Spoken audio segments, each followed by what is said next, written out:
then everybody's going to get off. So they've all got to come down here then. Still makes sense. That's my favourite. That's more favourite. Better easy. What, the KA's here? Is that right? The KA has been right in the front.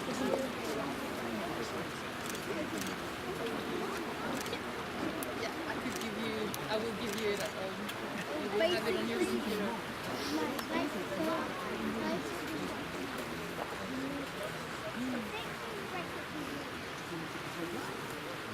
Are you cold?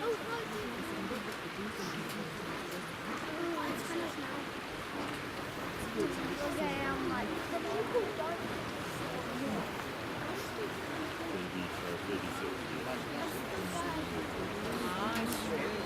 Oh, awesome.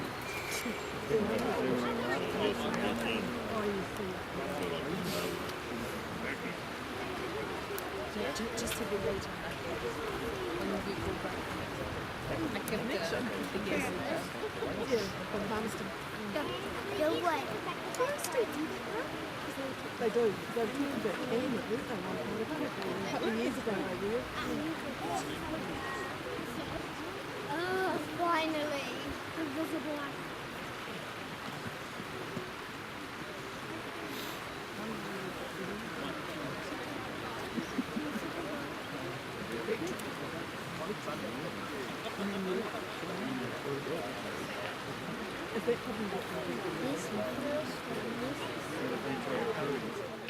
Tangiwai. That means weeping waters. And the disaster that unfolded here on Christmas Eve in 1953 lived up to that name and shook our country to its core. With a population at the time of just over 2 million, most people knew someone who was involved in that tragedy. So it was close to home, and it was personal, and it touched many of our lives. New Zealanders went to bed on that Christmas Eve expecting the usual festivities the next day. Their sense of celebration heightened by the presence of the young and glamorous Queen Elizabeth II and her dashing husband on their first visit here. But at 12:21 p.m, the Wellington-Auckland Night Express plunged into the flooded Whangiahu River here at Tangiwai. So instead of celebration, the nation woke to Prime Minister Sydney Holland's grim announcement and a shattering sense of how suddenly disaster can strike. While I am here, I will be handing a letter with a cheque in it to Ursula Haverai, the President of the Ruapehu Lions Club, confirming that the government, through the Ministry for Culture and Heritage, will contribute up to $40,000 towards the enhancement project on this site. And Ursula, perhaps concerned that I might go home with the cheque, has now approached me to take the envelope. Congratulations, Ursula, well done. Thank you very much. There's memories of things that happen in life, and as you drive past here, I go past this place often, and I think it's very exciting that we're going to see some change here and some real progress that's driven by our community. I want to acknowledge Ngāti Rangi and thank them for the welcome here today. Pretty tolerant and patient welcome. You've had to welcome us about 3 times today, and I guess that's the way that we find with some of these events. But I also want to acknowledge the amazing number of people that have come from all over the country to this event today. And you all have memories of your own and your own reasons for being here. And the Minister, when she spoke, just mentioned the issue that I remember, I guess, the most vividly about Tangiwai and what happened here that day. In 1989, the Ruapehu Lions Club built a fitting and beautiful memorial which bears the registration plate of engine KA 949 and the names of those who perished.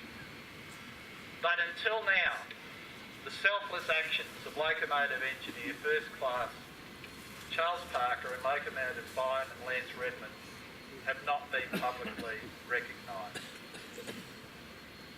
When the water-mudded debris from Mount Ruapehu's crater lake hit the pylons beneath the Tangiwai railway bridge, it weakened it so it could not support the weight of the train. Some distance before the train reached the bridge, Charles and Lance must have seen the unfolding horror before them. Cyril Ellis, a passerby, was there waving the lantern to try and stop the train. But in the most dire of circumstances, Charles and Lance's training and their professionalism kicked in. They threw everything at trying to stop that train. Their efforts were amazing and life-saving.